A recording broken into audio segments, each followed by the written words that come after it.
New ইয়র্কে বন্দুকধারীর হামলায় বাংলাদেশি বংশোদ্ভূত পুলিশ কর্মকর্তা দিদারুল ইসলামের মৃত্যুতে তার পরিবারের প্রতি গভীর সমবেদনা জানিয়েছেন প্রধান উপদেষ্টা প্রফেসর মোহাম্মদ ইউনূস।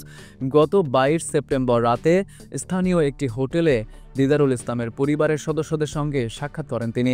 এ সময় নিহত পুলিশ কর্মকর্তার প্রতি সম্মান জানিয়ে পরিবারের হাতে একটি ক্রেস্ট তুলে দেন প্রধান উপদেষ্টা। সাক্ষাতে উপস্থিত ছিলেন দিদারুল ইসলামের বাবা মোহাম্মদ আব্দুর রব, মা মিনারা বেগম, দুই ছেলে আয়হান ইসলাম ও আজহান ইসলাম।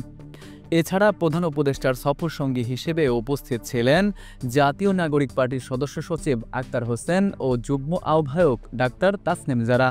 প্রধান উপদেষ্টা বলেন, পত্রিকায় ঘটনাটি পড়ে আমি হতবাক হয়েছিলাম। টিভিতে দেখেছি নিউ ইয়র্কে তার শেষ বিদায়ে হাজারো মানুষের ঢল নেমেছিল।